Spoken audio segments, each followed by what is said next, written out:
the next point. We should ensure whatever we see is clear. That means work is being done. We can see that it is in opposite direction.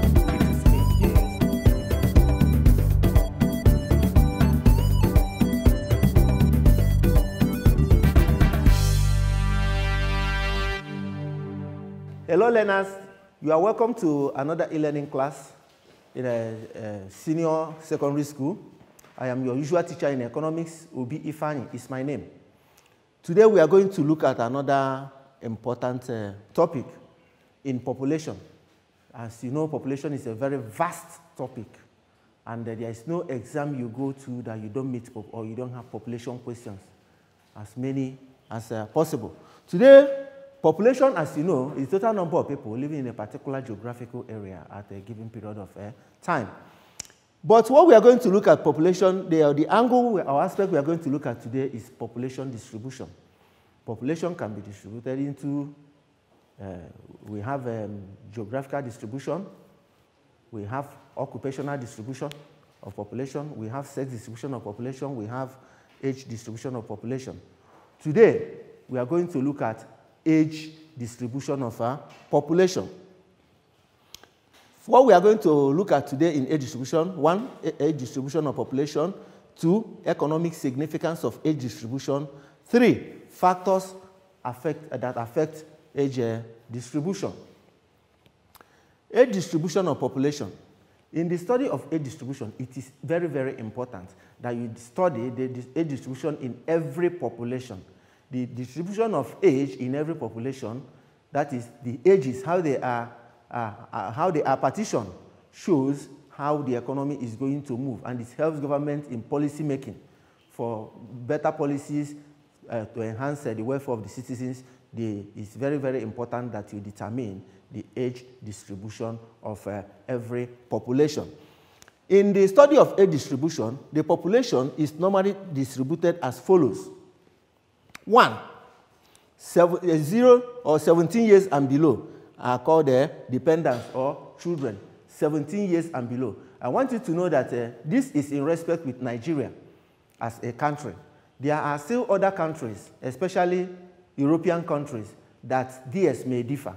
As I am going through this population as a topic and the age distribution in particular, I want to take cognizance of a Nigerian factor. In Nigeria, 0 to 17 years in Nigeria are termed as infants. They are infants because if you are under 17 years, below 18, that is 0 to 17, once you are not up to 18 years in Nigeria, you are still termed to be an infant because nobody will give you a job. If you are seen hawking or selling or anything that has to do with work, it has to be termed as a child labor. Child what? Child labor. So before the age of 18, once you are under that 18, that is 0 to 17, they are termed as infants. Number 2 is 18 to 65 years. We call it either active population or labor force or workforce, 18 to 65. I am saying 18 to 65 because now in Nigeria, there are certain categories of workers that the government of the day has increased their retirement age to 65. We used to have 60, and most organizations still have it at 60. So you are still right when you say 18 to 60 years. What it means is that between 18 years, from 18 years you start working, and at the age of 60 you retire. For those that their retirement age has been increased, when they get to 65, they retire. But in your normal exam, you should be able to ascertain the number you want to use, and the marker or the examiner will understand. If you want to use 60, fine, you say 18 to 60. If you want to use 65, you say 18 to 65. But it's very important that you know that in Nigeria, the workforce starts from 18.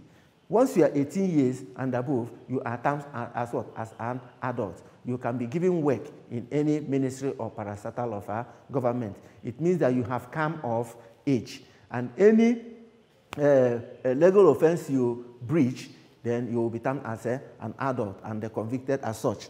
So we say that 18 to 65 years are called active population, labor force or working population. So when you hear about workforce of any population, you may know that it is equally known as the active population. That population that is engaged in work, for those that are working, the working population of the country. Number 3, 65 years and above. 65 years and above, we call them age, and we also refer to them as dependents. 65 years and above, we call them dependents.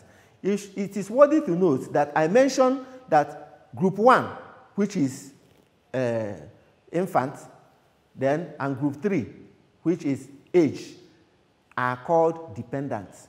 Why do we call them dependents? We call them dependents because the first group, that is 0 to 17, they are not working. They are school children, they are infants, so they are dependent on the working population. Their parents that are working, we provide for them. We provide milk for them, provide toys for them, provide exercise books, provide uniforms, and provide other educational materials for them. So they are dependent on the working population.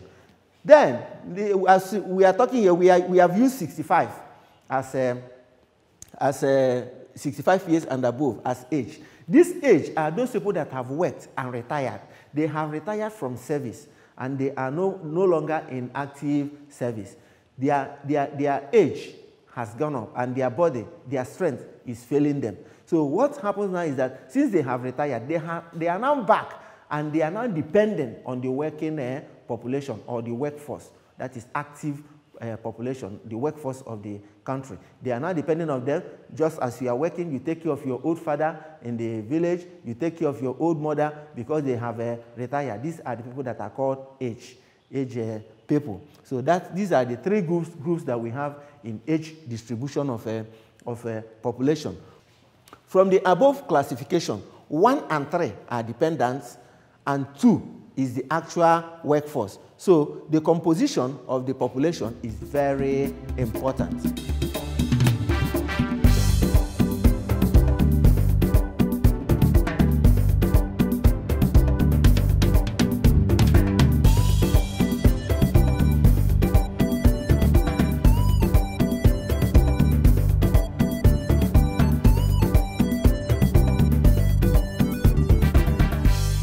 Let us go to economic significance of age distribution. What are the significance of this age distribution, or how do it affect the economy of a country? Let us examine how it goes, how each group affects the economy of the country. Number 1, since group 1 and 3, that is, are dependents. That's group 1, that is 0 to 17, and that is group 1, 0 to 17, and the group 3, that is 65 and above. They are called dependents because they are dependent on group 2, that is workforce or working population, whose age falls between 18 and 65. Therefore, the size of dependents group and that of workforce are important determinants of standard of living of the people. Their size determines the standard of living of the people. The higher, or as we go down, we will meet other illustrations, so that as we move down, we keep explaining them as they come. Let's see number 2. Number 2, the larger the dependent group of 0 to 17 years, the higher the requirements and the expenditure on toys, education, milk, other desirables for growth. So the higher the dependent group, that is the infants or children, that is the ones below or from 0 to 17. If you have their population, if their population is higher in the country, you know that the government or there will be expenditure more on toys, because children need toys to play in order to develop their mental capacity. So you spend more money to buy toys, you spend more money on educational facilities, maybe paying their school fees, buying exercise book, providing uniform, providing sandals, providing school bag, and feeding bottle, and so on and so forth. You equally provide milk and other desirables for growth. That is stage number 2. Number 3, the larger the group of elderly people, the greater the expenditure on health services and walking stick. That is, the larger the group of elderly people. It is worthy to note that these elderly people are the ones we have in stage 3. Stage 3 of age distribution. That is 65 years and above. Remember I said in some areas you say 60 and above. But in this context, we are using 65 and above as those that have retired. They have retired, they are no longer in service. So they are in the stage 3. So if you have them, they are greater population in the country, then government, you have to spend more money in the health services. Because the older we get, especially from that age of retirement, you see that the strength is failing. When the strength is failing, then all these little sicknesses may be coming in at intervals. Especially, government has to prepare and spend more money on a walking stick. You buy walking stick because for those that cannot walk well in order to support themselves, and you equally provide other medical services in order to hold on the age group. Number 4, when the number of dependent groups, that is children and aged people, are large, the burden of support will be on the workforce. What we are saying here is that when the number of these dependents, that is those that are 0 to 17, that is the infants, and those that are 65 and above. Remember I told you that the infants do not work. The dependents do not work. The working population of the country is in this group 2, that is from 18 to 65. They are the working population. So when you have more in your population of the country, you have more people in the dependent group, that is the infants and the aged. It means now that the burden of supporting that population will rest on the working population. What is the burden? When we are talking about burden, it means providing what will keep that population going. For example, in the infants, the working population must work hard to make sure that they generate money in order to provide more toys and more educational materials. In some places, it is free education, just like Kaduna State. It is free education from primary, JS1, JS2, JS3, everything free. Even those in the boarding house, free. So this money is generated by who? It's generated by the working population. Government is doing it because they have the money. This money that government is spending is generated by the working population because money doesn't fall from heaven.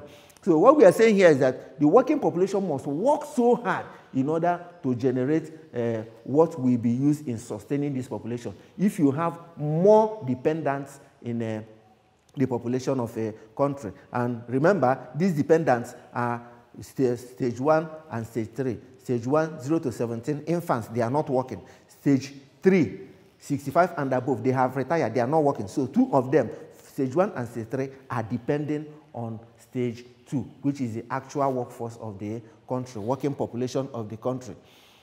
Number 5, a higher proportion of dependents will tax both personal and national income. The workforce has to generate greater surplus in order to maintain the living standard. See, a higher proportion of the dependents will tax both personal and national income. It will tax personal income because your son that is working must have to put something aside. You know, he may have to deprive himself of some certain pleasures in order to take care of their parents. You may be at your workplace, they will call you, your father is sick, you'll come to the village. What do? I have money, I don't have money. No, you must have to run to the village, take your father to the hospital. Whether money, you must provide that money. So that is the burden. That is that personal income that is going to tax. If you have not eaten, or maybe your car is bad, or you are planning to buy one car that you have not even gotten the money, you must allow that to go and do what? Use that income to do what? To take care of your aging parents that are sick. On the government side, taxing national income means that government on its own side has to do what? Has to provide for the aged. Government has to provide medical services, just as we are doing today in Kaduna State. There's free medical services for every worker. You know, as a worker, it's free. It's not pay 10%. It's free. Just go to the hospital. They treat you. You show your ID card and everything. You just go home and enjoy yourself. So that is what government is expected to do. And it's not that they treat you and you go for free. That treatment that is given to you will be referred back to the government for what? For payment. The only difference there is that you are not paying it yourself, but government is paying for the cost of the medical bill. From the money you have generated, you have taxed, the government have taxed you and generated enough in order to use it and do what? And settle the bill. Number 6, a greater proportion of workforce means higher standard of living of the people. A greater proportion of the workforce means higher standard of living of the people. When we are talking about workforce, just as I've told you, we mean the active population. That is stage 2 in the age distribution of the population. Stage 2. Stage 2 is the workforce, the working population. If you have it more in the population, let's say, for example, in a country you have 100 people, and you have about 70 that are working, and 30 are dependents. You see, that 70 is almost alpha. So it will generate more income for the government because almost everybody works in the country. So the capital per head that they generate will be very high, and their standard of living of their country will be very high. That is when you have more people in a workforce than dependents.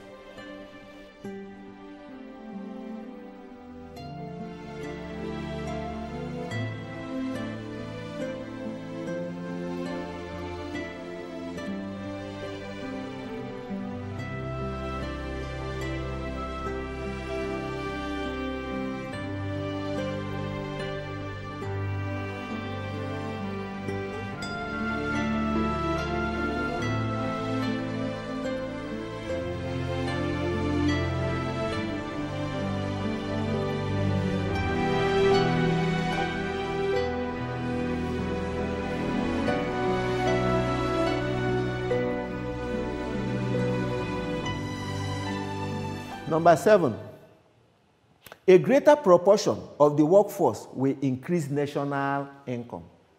A greater proportion of the workforce will increase national income. What we mean here is that the work that they are doing, that is because a greater proportion of them are working, the national income of the country will be increased because the income per head, the income per head has increased because of and as well, the standard of living of the country will equally increase because of the increase in per capita income. Number 8, when the proportion of dependents are larger, the level of savings and investment is affected. When the level of dependents is larger, then the level of savings and investment is affected. It is worthy to note that savings is equal to investment. In economics, we say savings is equal to investment. What do you mean? It means that it is when you save that you can invest. If you want to buy a car tomorrow, you don't just bring money to buy the car because the money will not fall from heaven. You must have been saving. From your past income, you save. You have to save in order to build a house. You don't just carry money on your head and say, house, come. No, you have to save.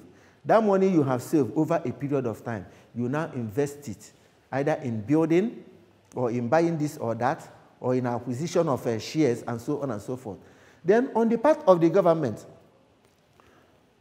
if that is when the proportion of dependents is very large, government will spend more on people providing other social amenities instead of more of instead of more of industrial projects. You know, when you invest more in industries, you will do what? You will have more employment. And when you have more employment, you will have more workforce, people that are working, and the national income will increase.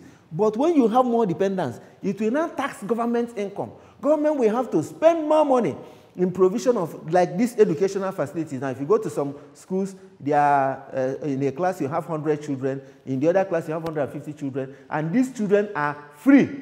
They are schooling, they are free. Government will give them free feeding. Government, there's nothing like school fees.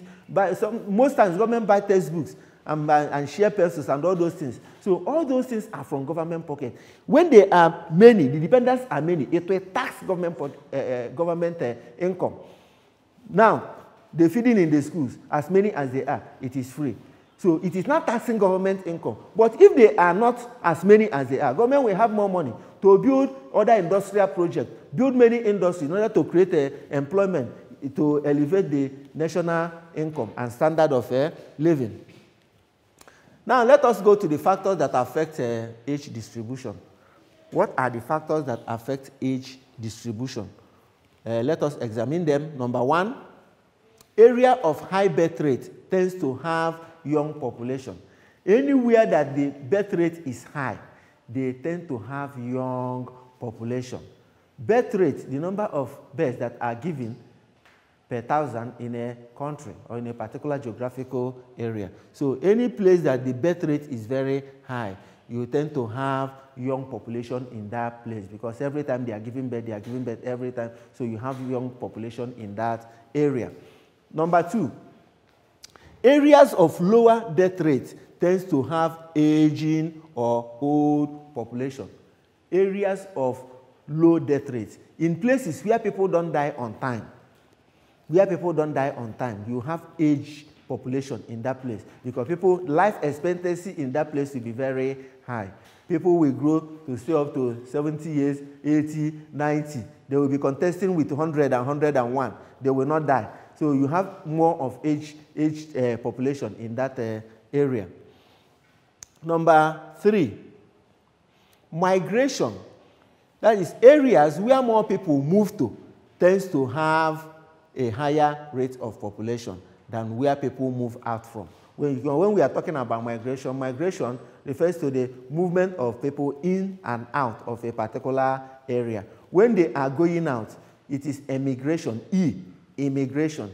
But when they are coming in, it is immigration, immigration, where they are coming in. So all we are saying here is that in migration, that is where people are going in and out of, we call it migration. There is migration here. So as people are going out, some others are coming in. So what we are saying here is that where people are going into tends to have more population than where people are moving out from.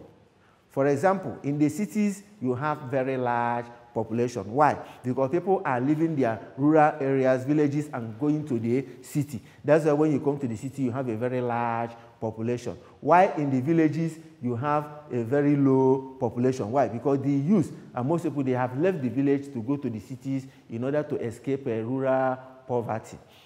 Number four, government policies such as distribution of industries affect distribution of population. Government policies such as distribution of industries affect the population of a particular area. What do we mean here? What we mean here is that government policy, it is government that decides where they should site an industry. Most times, there is government policy, the overriding policy. Government, they are not talking about because of availability of raw material here or transportation or other needs, but because they want that place to have that industry. When they have decided to site these things in a particular area, you now find out that people will move to that area because people must work in those industries. And as people move to that area, social amenities, roads and everything will come up to that area. And people will do what? The population of that area will increase, while the population of the area they are coming out from will reduce. We have come to the end of this lesson. Let us look at the assignment we have. Number one, mention the stages of age distribution. We have 3 stages of age distribution. Mention the stages of age distribution. Number 2, identify 5 economic significance of age distribution. We have about 8 of them. So identify 5 economic significance of age distribution. While number 3 is state 4 factors that affect age distribution. I repeat it again. Number 1, assignment. Number 1, mention the stages of age distribution. Number 2, identify 5 economic significance of age distribution. While number 3 is state 4 factors that affect age distribution. You can send your answers to my WhatsApp using my contact. My name is Obi Ifeanyi, and my contact is 080-350-328-31. I repeat, Obi Ifeanyi, 080-350-328-31. Stay safe, keep learning, and God bless you.